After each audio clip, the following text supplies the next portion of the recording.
Capítulo 5. El sauce boxeador. El final del verano llegó más rápido de lo que Harry habría querido. Estaba deseando volver a Hogwarts, pero por otro lado, el mes que había pasado en la madriguera había sido el más feliz de su vida. Le resultaba difícil no sentir envidia de Ron cuando pensaba en los Dursley, y en la bienvenida que le darían cuando volviera a Private Drive.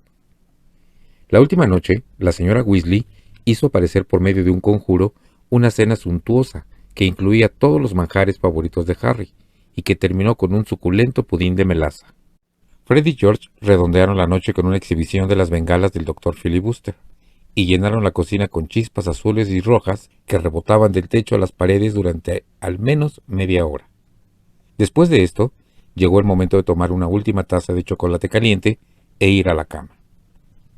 A la mañana siguiente les llevó mucho rato ponerse en marcha.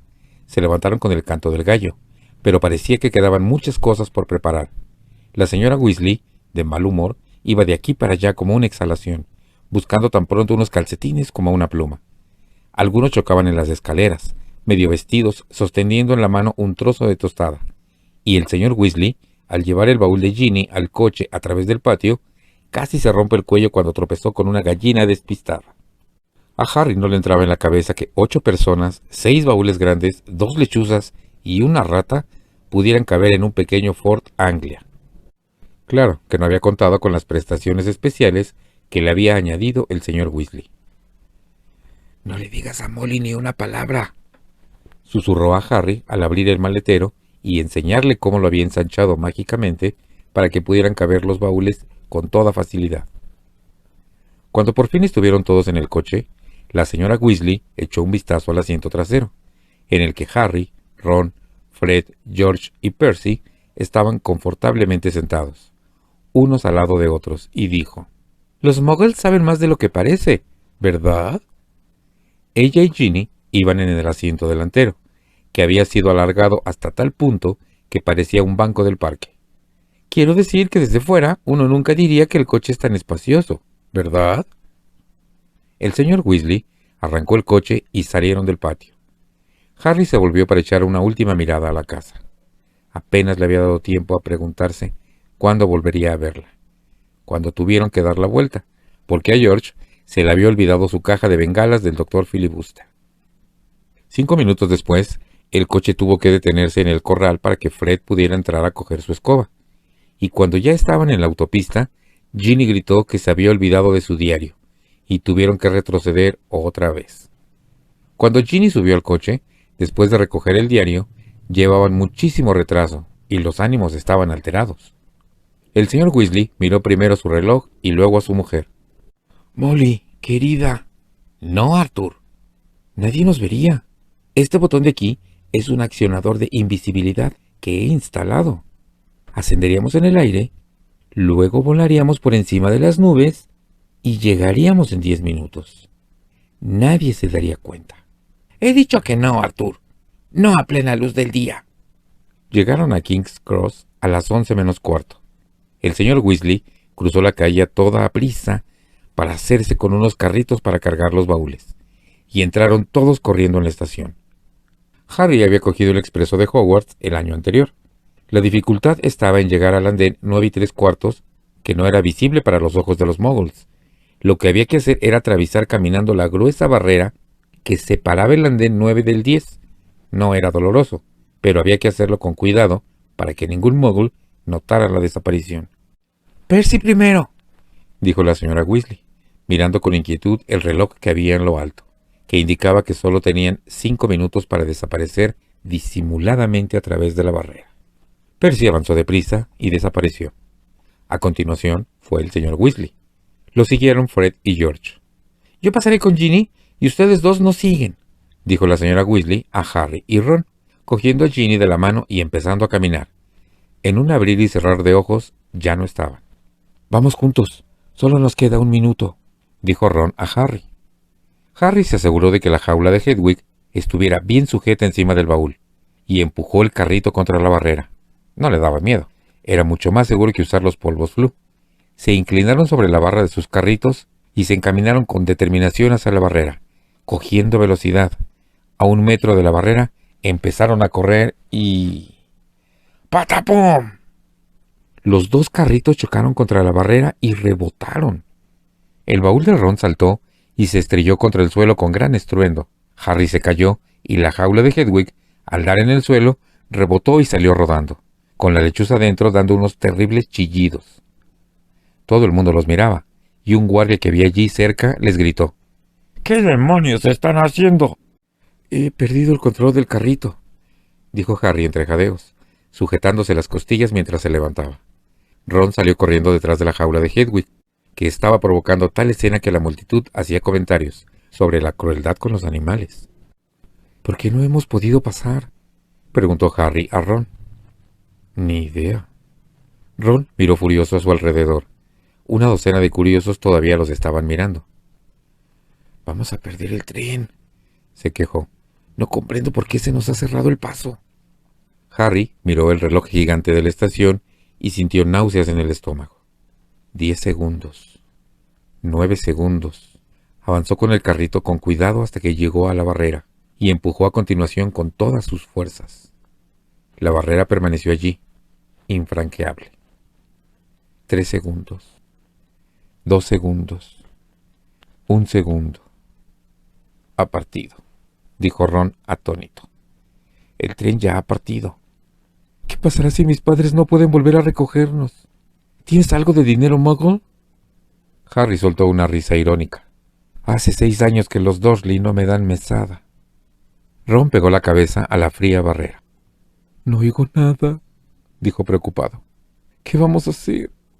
No sé cuánto tardarán mis padres en volver por nosotros». Echaron un vistazo a la estación. La gente todavía los miraba, principalmente a causa de los alaridos incesantes de Hedwig. «A lo mejor tendríamos que ir por el coche y esperar allí», dijo Harry. «Estamos llamando demasiado la atención». «¡Harry!», dijo Ron con los ojos refulgentes. «¡El coche!». «¿Qué pasa con él? Podemos llegar a Hogwarts volando». «Pero yo creía...». «Estamos en un apuro, ¿verdad? Y tenemos que llegar al colegio, ¿verdad? E incluso a los magos menores de edad se les permite hacer uso de la magia si se trata de una verdadera emergencia. Sección 19 o algo así de la restricción sobre chismes». El pánico que sentía Harry se convirtió de repente en emoción. «¿Sabes hacerlo volar?». «Por supuesto», dijo Ron, dirigiendo su carrito hacia la salida. «Venga, vamos. Si nos damos prisa, podremos seguir al expreso de Hogwarts». Y abriéndose paso a través de la multitud de muggles curiosos, salieron de la estación y regresaron a la calle lateral donde habían aparcado el viejo Ford Anglia. Ron abrió el gran maletero con unos golpes de varita mágica. Metieron dentro los baúles, dejaron a Hedwig en el asiento de atrás y se acomodaron adelante. «Comprueba que no nos ve nadie», le pidió Ron, arrancando el coche con otro golpe de varita. Harry sacó la cabeza por la ventanilla. El tráfico retumbaba por la avenida que tenían delante, pero su calle estaba despejada. «Vía libre», dijo Harry. Ron pulsó un diminuto botón plateado que había en el salpicadero, y el coche desapareció con ellos. Harry notaba el asiento vibrar debajo de él. Oía el motor. Sentía sus propias manos en las rodillas y las gafas en la nariz. Pero, a juzgar por lo que veía, se había convertido en un par de ojos que flotaban a 1 metro del suelo en una lúgubre calle llena de coches aparcados. «En marcha», dijo a su lado la voz de Ron. Fue como si el pavimento y los sucios edificios que había a cada lado empezaran a caer y se perdieran de vista al ascender el coche. Al cabo de unos segundos, tenían todo Londres bajo sus pies, impresionante y neblinoso. Entonces se oyó un ligero estallido y reaparecieron en el coche Ron y Harry. «Vaya», dijo Ron, pulsando el botón del accionador de invisibilidad.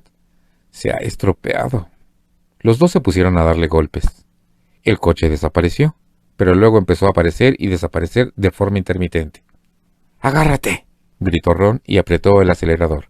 Como una bala penetraron en las nubes algodonosas y todo se volvió neblinoso y gris.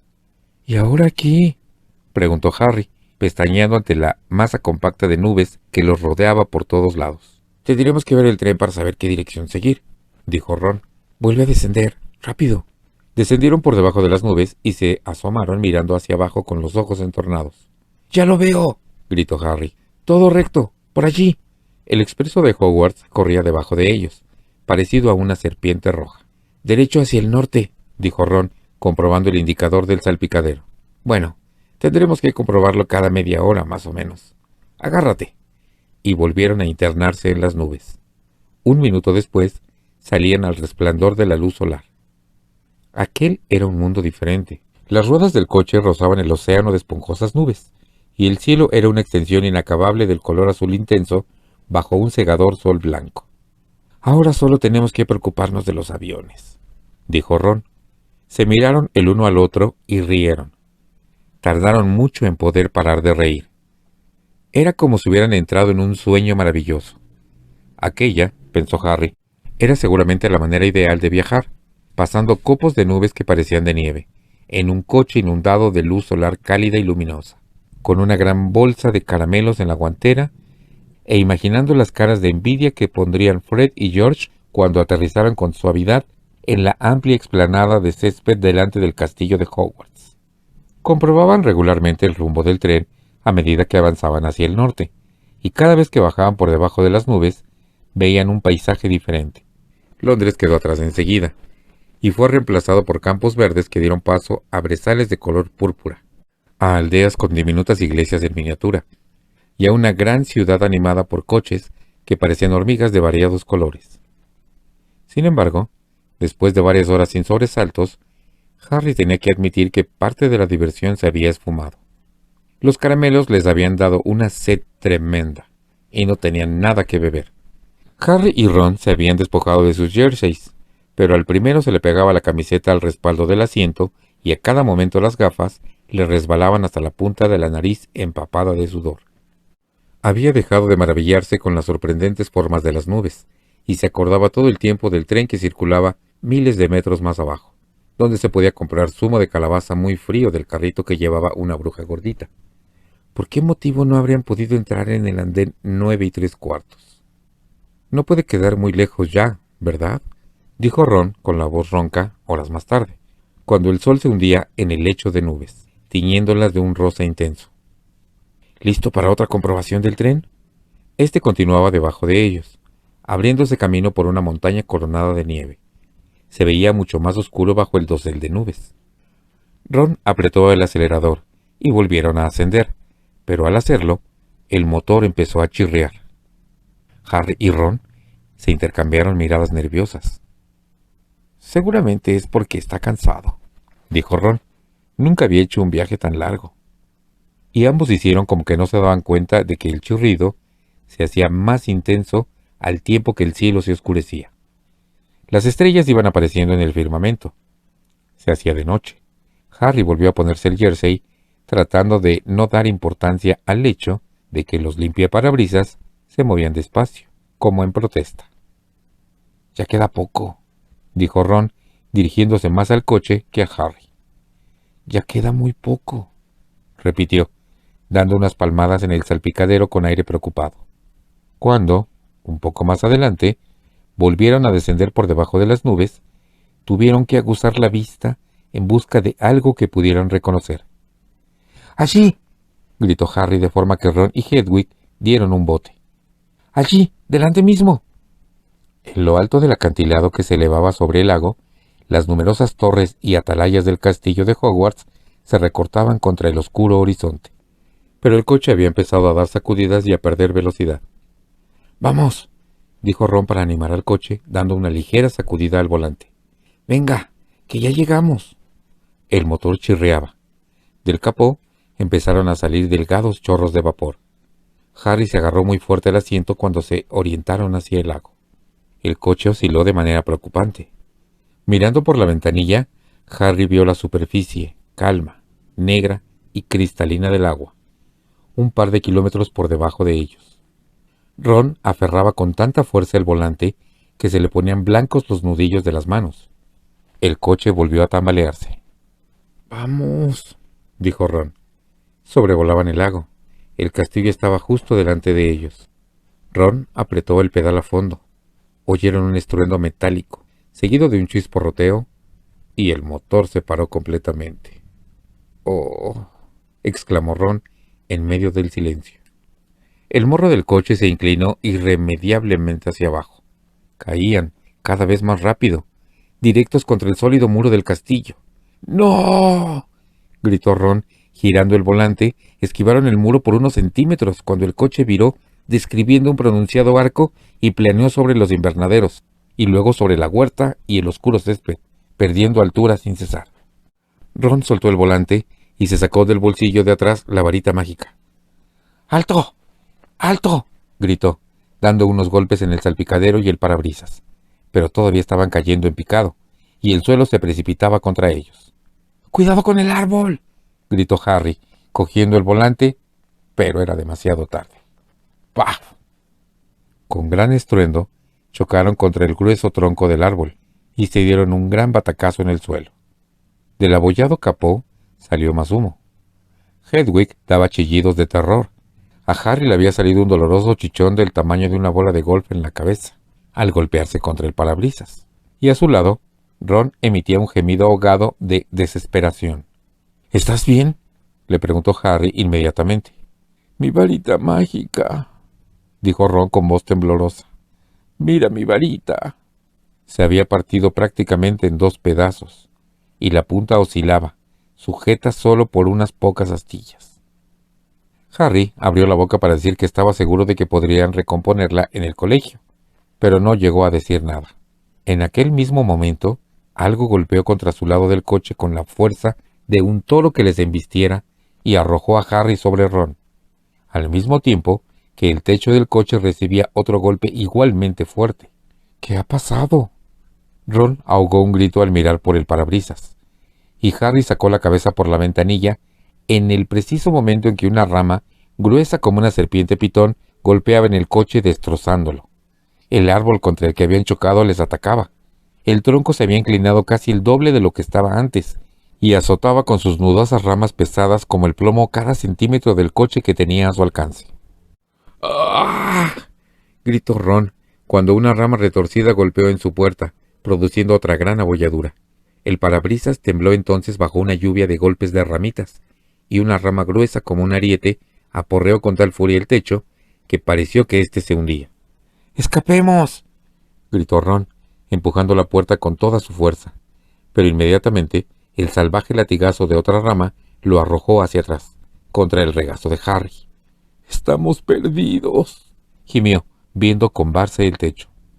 De repente, el suelo del coche comenzó a vibrar. El motor se ponía de nuevo en funcionamiento. «¡Marcha atrás!», gritó Harry, y el coche salió disparado. El árbol aún trataba de golpearles, y pudieron oír crujir sus raíces cuando, en un intento de arremeter contra el coche que escapaba, casi se arranca del suelo. «Por poco», dijo Ron jadeando. «Así se hace, coche». El coche, sin embargo, había agotado sus fuerzas. Con 2 golpes secos, las puertas se abrieron, y Harry sintió que su asiento se inclinaba hacia un lado, y de pronto se encontró sentado en el húmedo césped. Unos ruidos sordos le indicaron que el coche estaba expulsando el equipaje del maletero.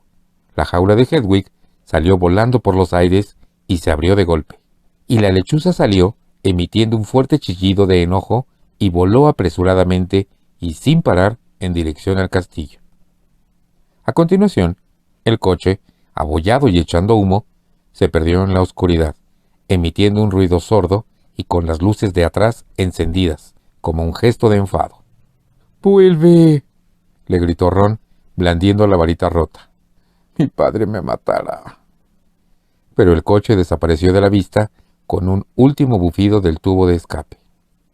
«¿Es posible que tengamos esta suerte?», preguntó Ron, embargado por la tristeza, mientras se inclinaba para recoger a Scabbers, la rata. De todos los árboles con los que podíamos haber chocado, tuvimos que dar contra el único que devuelve los golpes. Se volvió para mirar el viejo árbol, que todavía agitaba sus ramas pavorosamente. «Vamos», dijo Harry cansado. «Lo mejor que podemos hacer es ir al colegio». No era la llegada triunfal que habían imaginado. Con el cuerpo agarrotado, frío y magullado, cada uno cogió su baúl por la anilla del extremo, y los arrastraron por la ladera cubierta de césped, hacia arriba, donde les esperaba las inmensas puertas de roble de la entrada principal.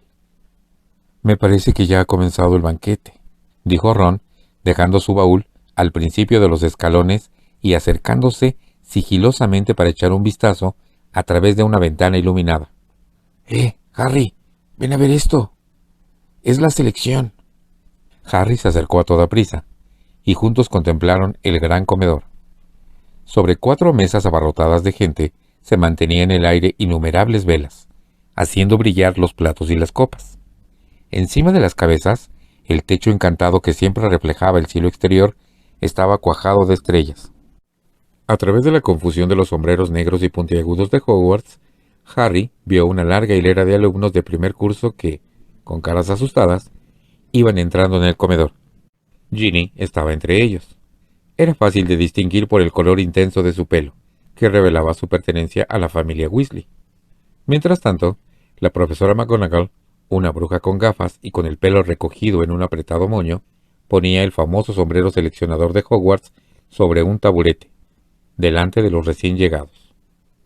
Cada año, este sombrero viejo, remendado, raído y sucio, distribuía a los nuevos estudiantes en cada una de las 4 casas de Hogwarts: Gryffindor, Hufflepuff, Ravenclaw y Slytherin.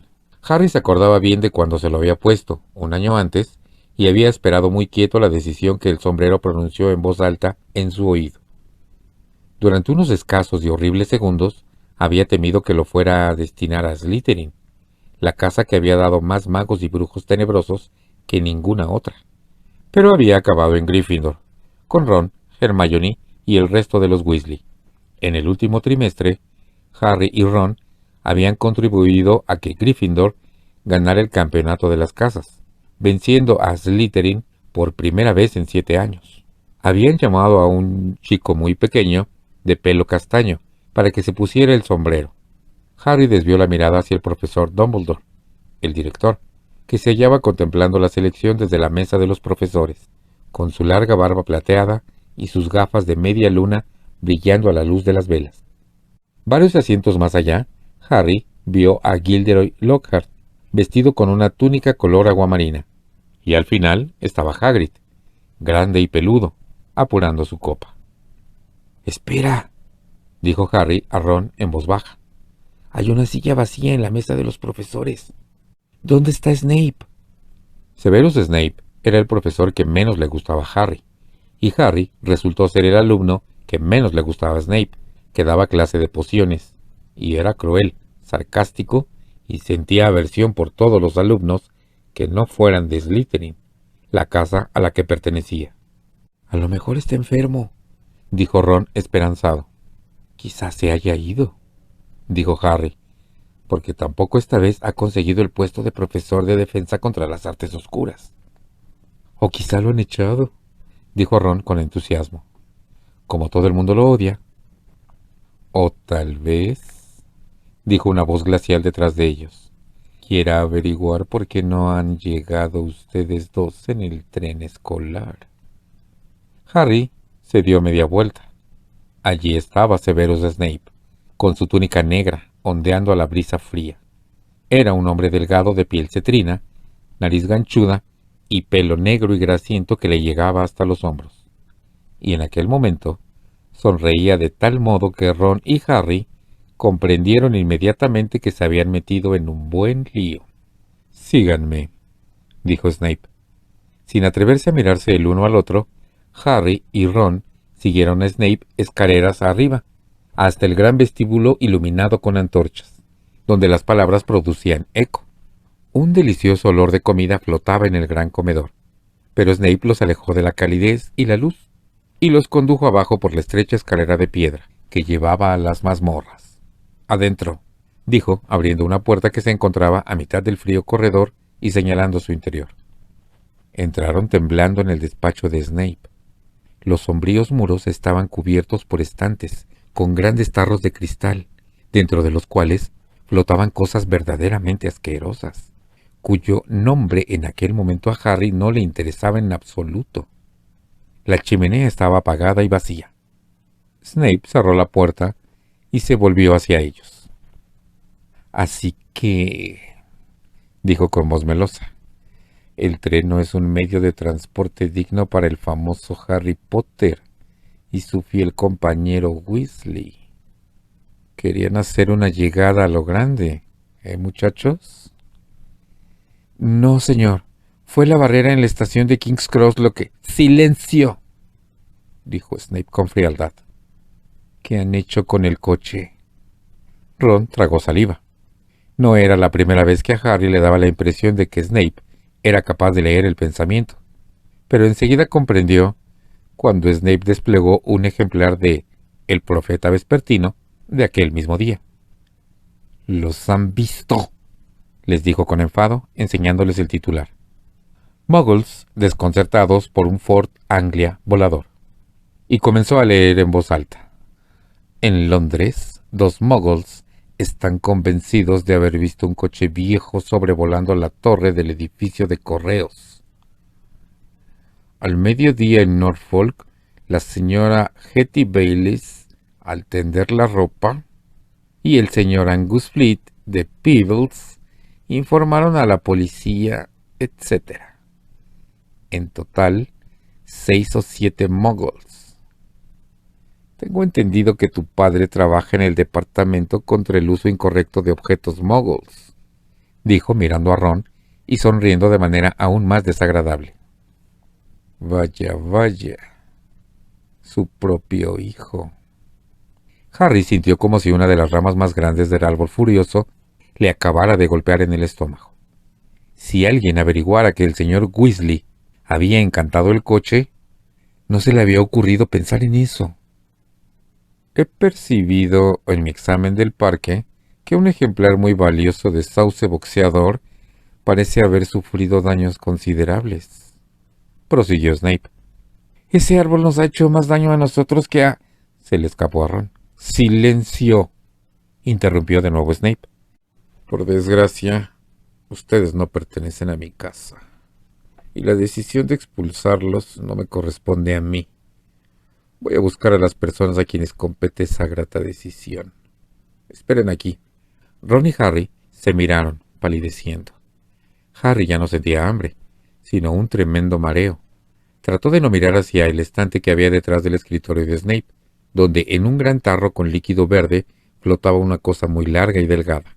Si Snape había ido en busca de la profesora McGonagall, jefa de la casa Gryffindor, y su situación no iba a mejorar mucho, ella podía ser mejor que Snape, pero era muy estricta. 10 minutos después, Snape volvió, y se confirmó que era la profesora McGonagall quien lo acompañaba. Harry había visto en varias ocasiones a la profesora McGonagall enfadada, pero o bien había olvidado lo tensos que podía poner los labios, o es que nunca la había visto tan enfadada. Ella levantó su varita al entrar.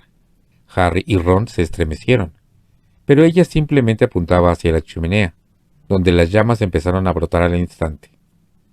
«Siéntense», dijo ella, y los dos se retiraron a 2 sillas que había al lado del fuego.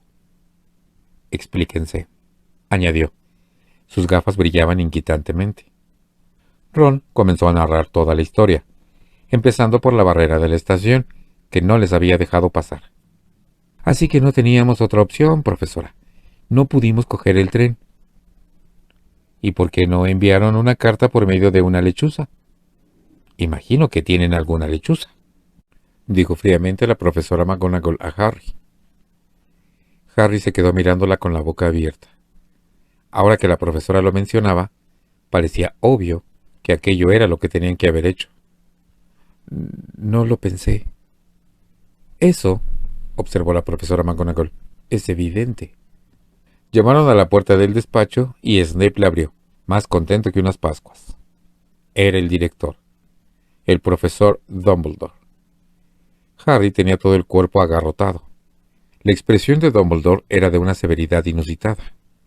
Miró de tal forma a los 2 alumnos que tenía debajo de su gran nariz aguileña que en aquel momento Harry habría preferido estar con Ron recibiendo los golpes del sauce boxeador. Hubo un prolongado silencio, tras el cual Dumbledore dijo: «Por favor, explíquenme, ¿por qué lo han hecho?». Habría sido preferible que hubiera gritado. A Harry le pareció horrible el tono decepcionado que había en su voz.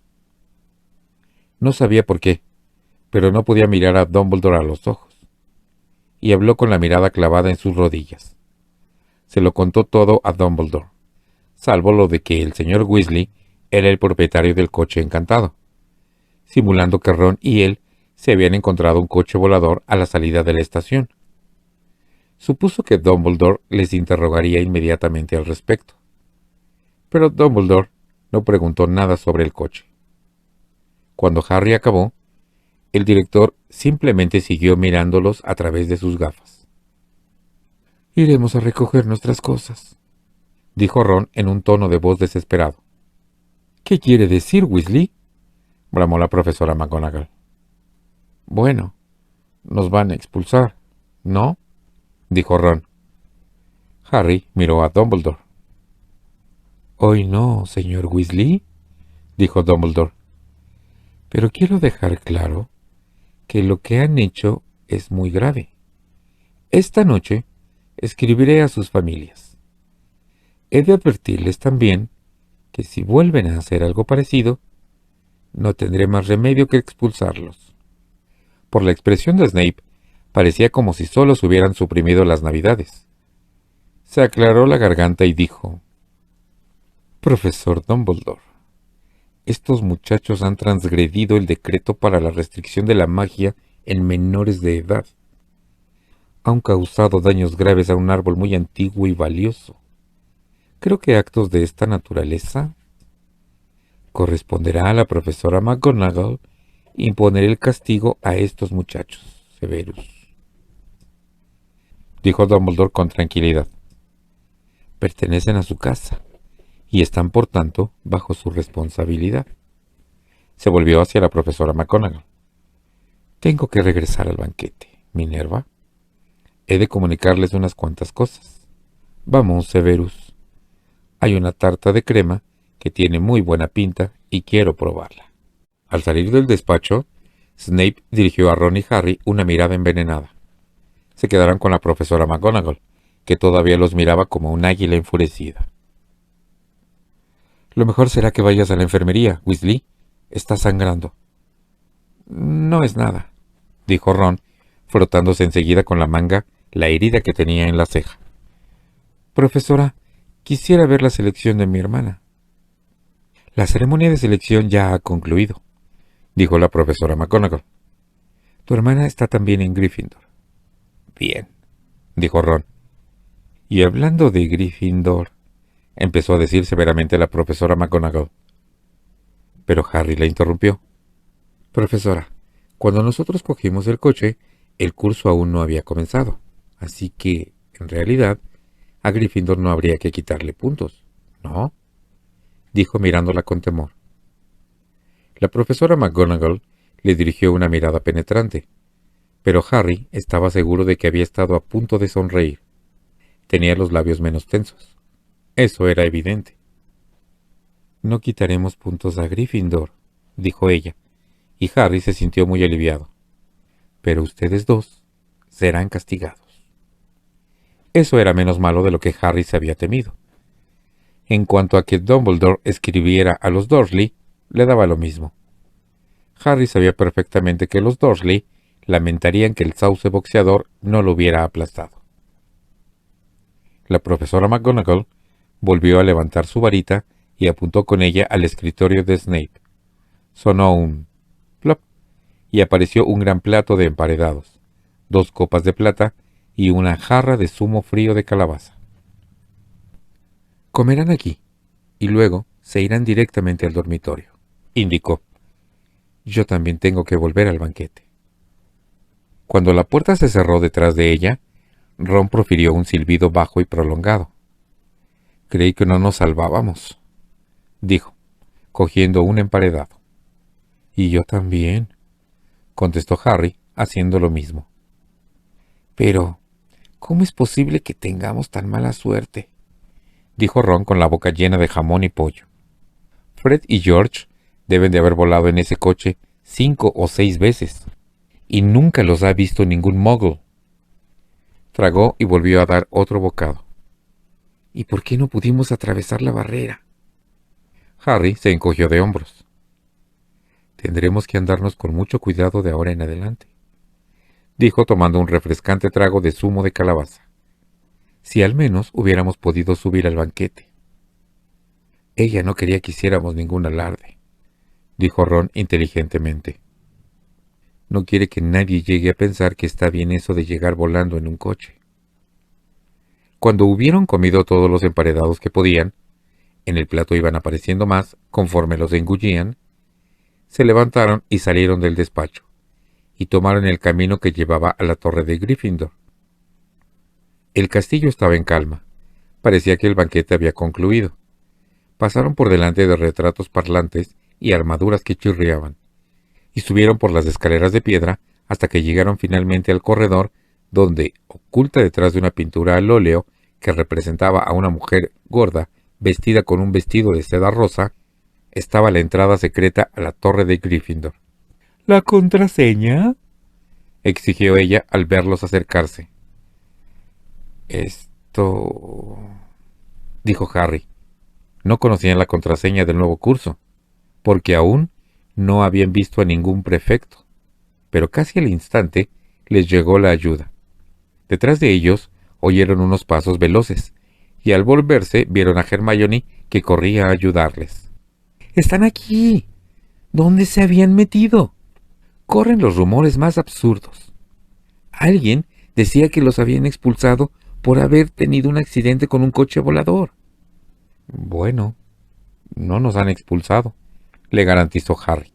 ¿Quieres decir que han venido hasta aquí volando?, preguntó Hermione, en tono de voz casi tan duro como el de la profesora McGonagall. Ahórrate el sermón, dijo Ron impaciente, y dinos cuál es la nueva contraseña. Es Somormujo, dijo Hermione deprisa. Pero esa no es la cuestión. No pudo terminar lo que estaba diciendo, sin embargo, porque el retrato de la señora gorda se abrió y se oyó una repentina salva de aplausos.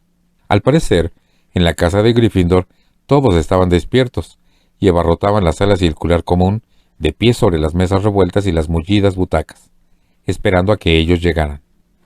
Unos cuantos brazos aparecieron por el hueco de la puerta secreta para tirar de Ron y Harry hacia adentro, y Hermione entró detrás de ellos. ¡Formidable!, gritó Lee Jordan. ¡Soberbio! ¡Qué llegada! Han volado en un coche hasta el sauce boxeador. La gente hablará de esta proeza durante años. ¡Bravo!, dijo un estudiante de quinto curso con quien Harry no había hablado nunca. Alguien le daba palmadas en la espalda como si acabara de ganar una maratón. Fred y George se abrieron camino hasta la primera fila de la multitud y dijeron al mismo tiempo: ¿Por qué no nos llamaron?